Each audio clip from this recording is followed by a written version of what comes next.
President Buhari approves higher tariffs for alcohol and tobacco consumption. Nigeria's foreign exchange reserves hit $46 billion mark. Plus, banks to be investigated for failure to make returns on fraud cases. Hello, I am Amina Nujaim and we'll be taking you through today's edition of Business Express. You're welcome.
In the news today, Nigeria's foreign reserves hit $46 billion on Friday, March the 9th. A release by the Central Bank of Nigeria Acting Director Corporate Communications, Mr. Isaac Okorofo.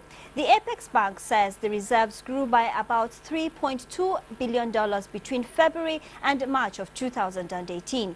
The reserves in January stood at $39.3 billion, then rose to $42.8 billion in February before hitting the new high of $46 billion.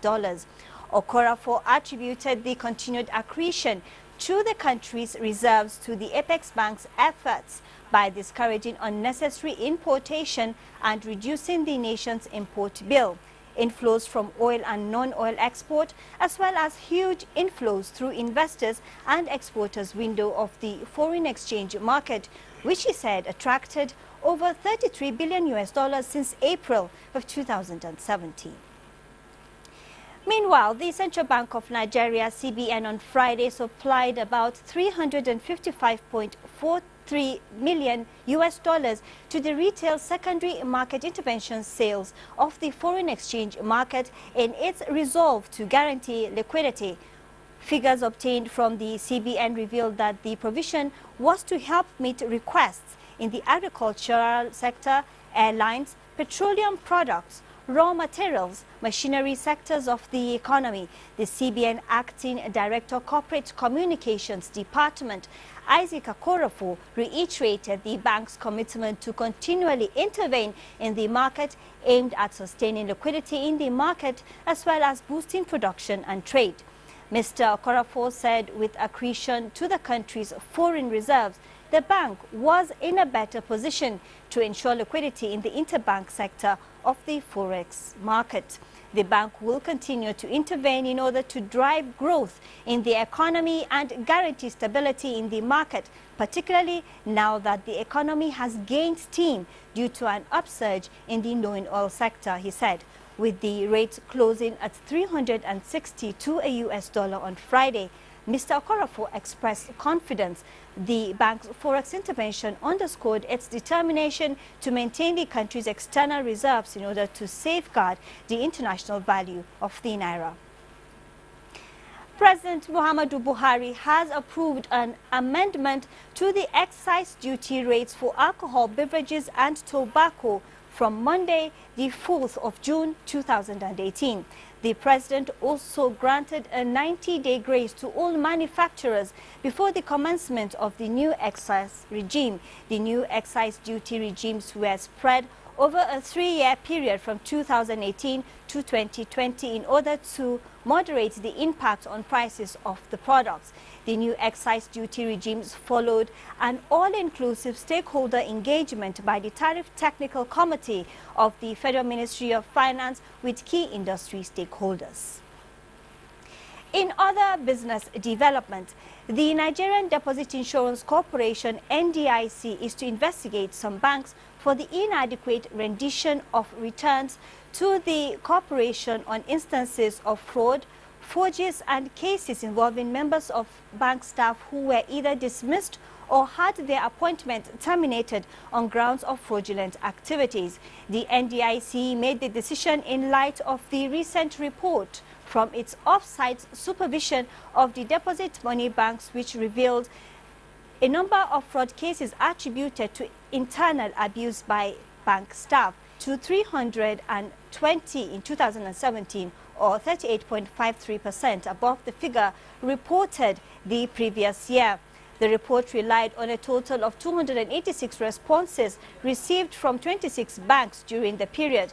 There were 22 nil monthly responses from the banks as at the end of the 31st of December 2017.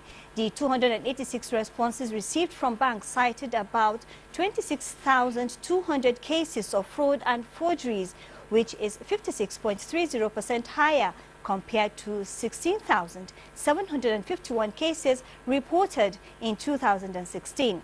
Similarly, the amount involved in the fraudulent activities documented increased by 3.33 billion naira from 8.68 billion naira reported in 2016 to 12.01 billion naira in 2017.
Before we move on, we now take a quick background report on Nigeria-US relations.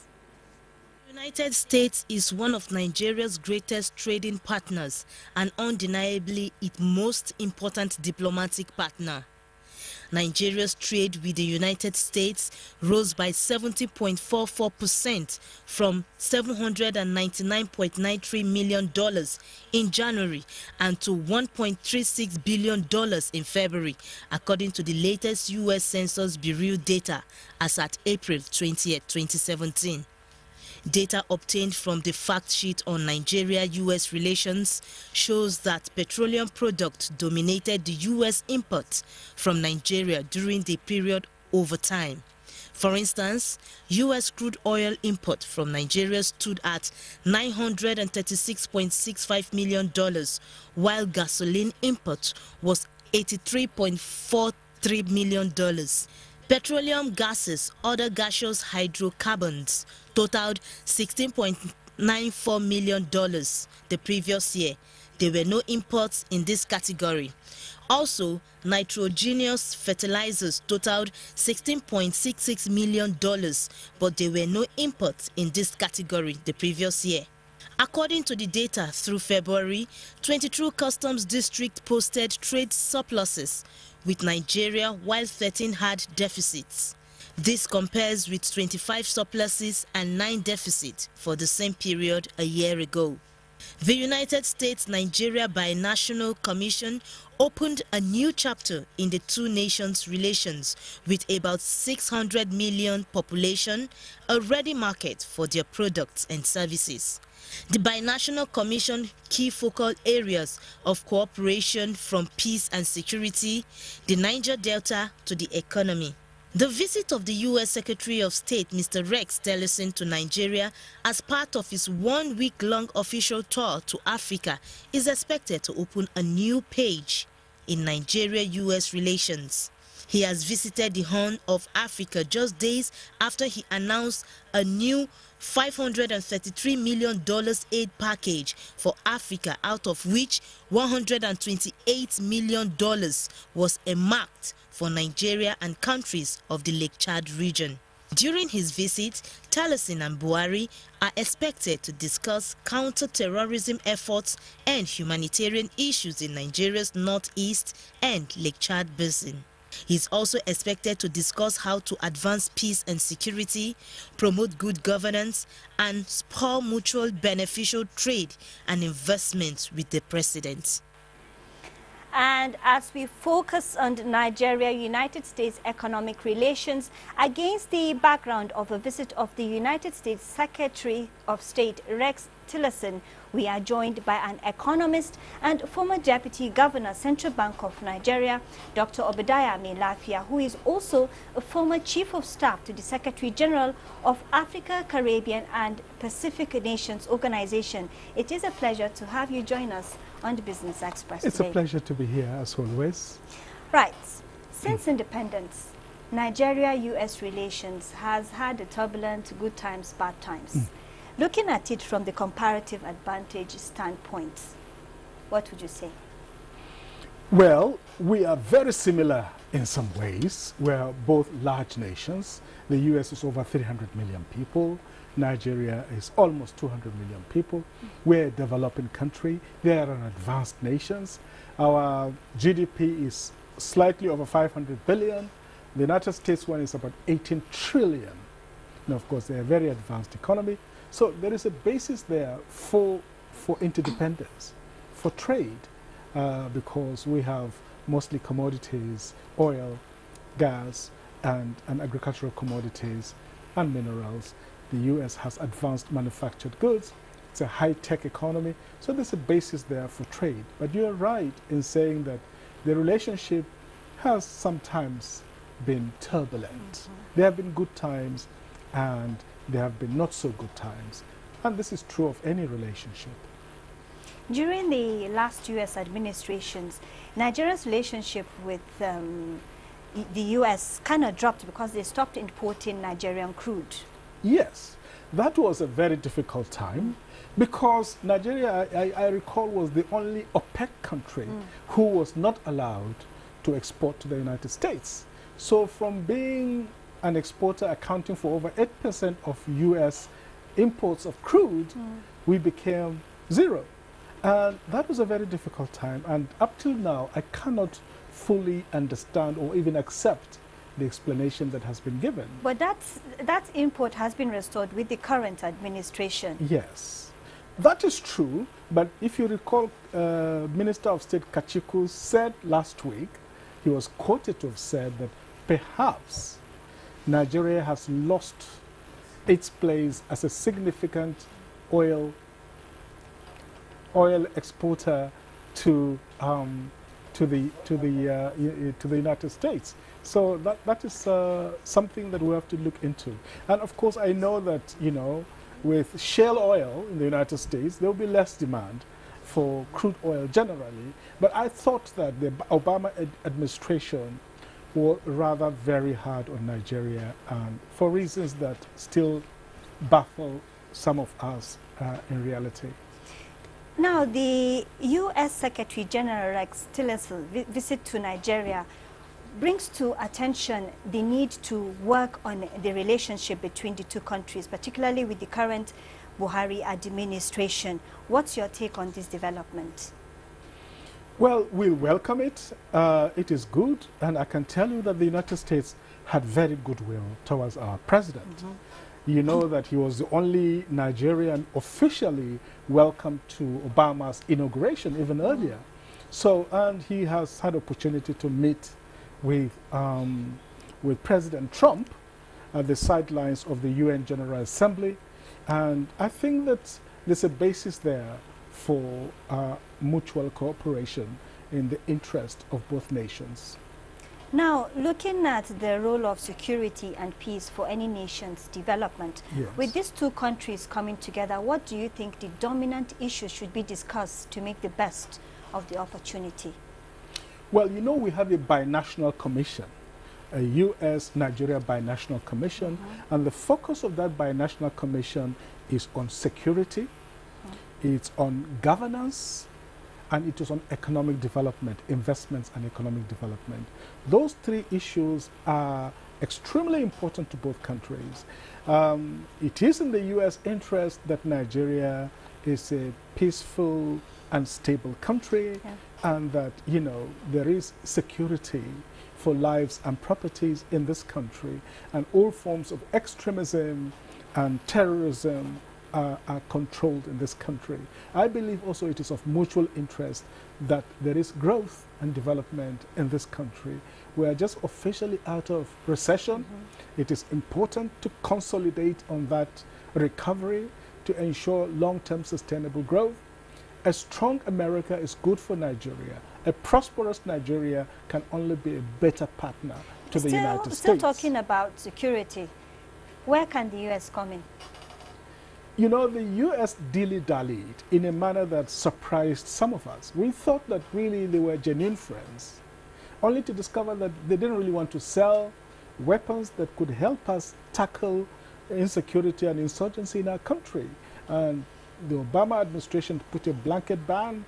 We hear that the Trump administration has been more forthcoming. They need to help Nigeria with the necessary arms, the necessary helicopters, with logistics, with technology to support us to contain this menace, because it is in everybody's interest. Because these days, extremism knows no boundaries.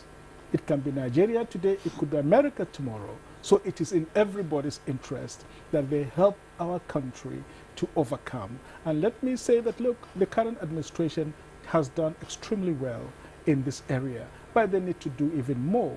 And the United States needs to help us to overcome this major challenge. Now, talking about the United States having to do more for Nigeria, recently it was in the news that President Donald Trump advised Africa not to take loans from China.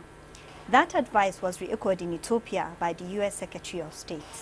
What do you make of this? Well, at least this is something good advice that President Trump has given us, because he has also said other things about Africa that you and I would not like to repeat on this very setting. So to just advise us not to take loans, it's a good advice. To caution anybody, please be careful in taking these loans. Even if it is said by your enemy, you should listen to it. And I don't think America is an enemy of Nigeria. But I think that they should not just stop there. If you think that Chinese loans are bad, please offer us something better. Could you talk about what possibly could be bad with such loans if we are advised not to take them? Well, first of all, Chinese loans are quite soft. That is a good thing. You know, they are somewhat always slightly below, you know, interbank rate in London. And they are often offered without very harsh conditionalities, the types you would get from Washington and the international capital markets.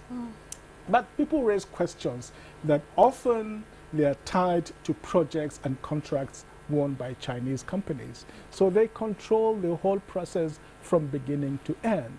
And they ensure that these projects do not generate employment and other benefits that are accruable.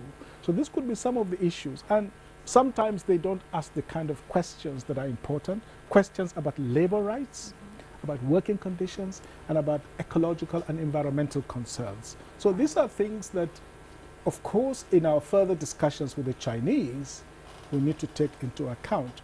But let's just not be too hard on the Americans. They have a right to give us advice. We have a right to listen or to politely ignore.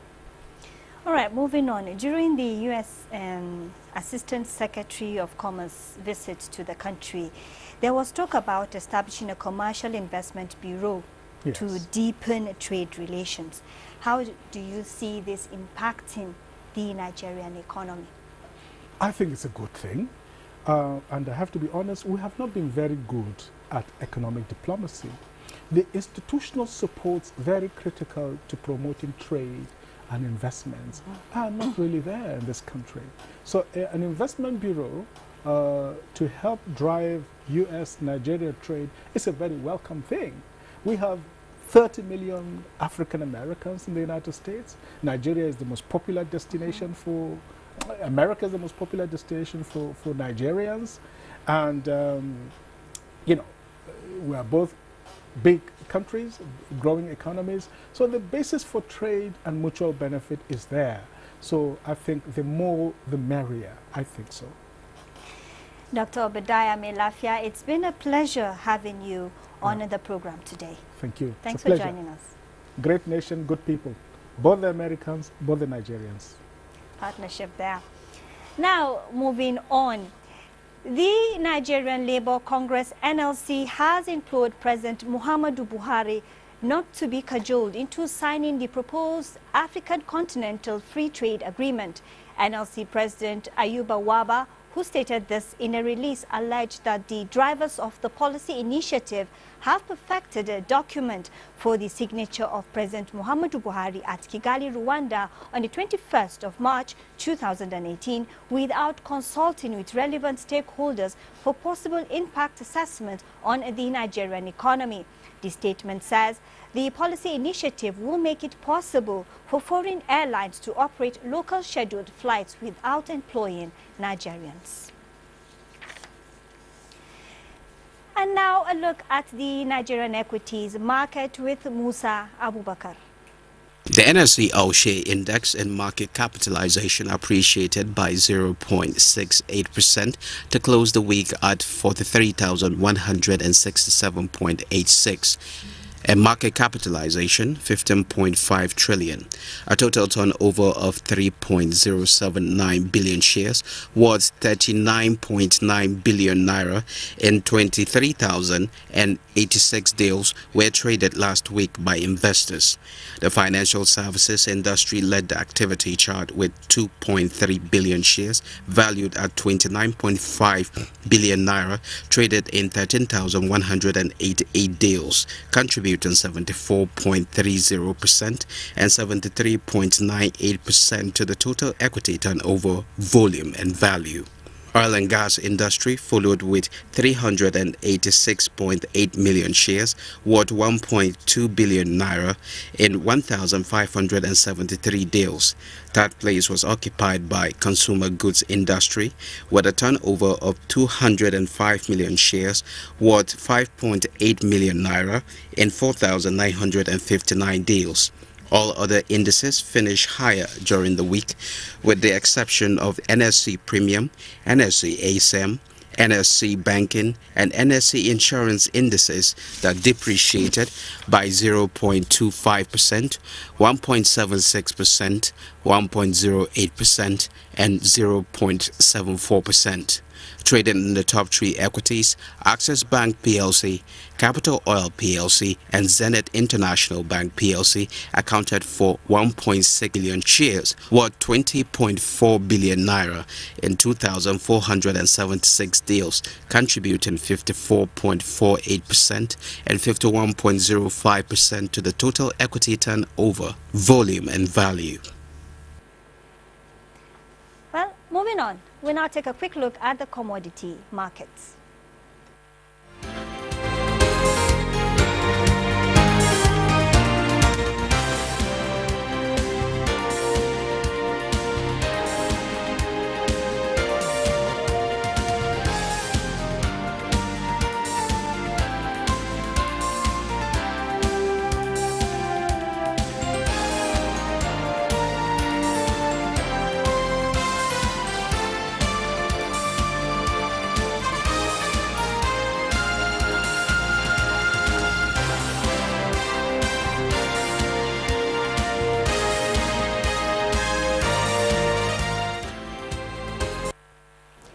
thanks, Boss.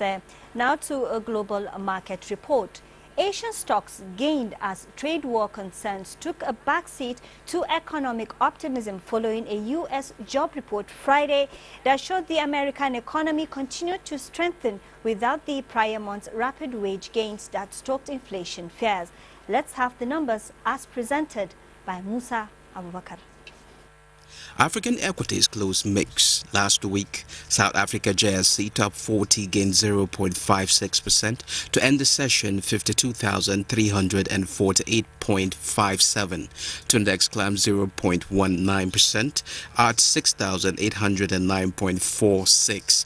Nairobi SE appreciated 0.01%, while Ghana GSE and Namibia overall ended the week in negative territory. European stocks ended Friday trading session on a positive note. FTSE gained 0.3% to close 7,224.51. CAC rose 0.39% at 5,274.40, while DAX declined 0.07%. Asian shares gained after U.S. President Donald Trump agreed to meet North Korea's leader. Nikkei gained 0.47%, Shanghai climbed 0.58%, while Hong Kong Hang Seng Index appreciated by 1.11%. U.S. stocks surged on Friday after February jobs growth far exceeded expectations. Dow Jones Industrial Average gained 1.77%, S&P climbed 1.74%, while Nasdaq Composite appreciated by 1.79%. Many thanks, Musa. And that concludes Business Express today. Join us again on Wednesday and Friday for another edition. Thanks for watching. Goodbye.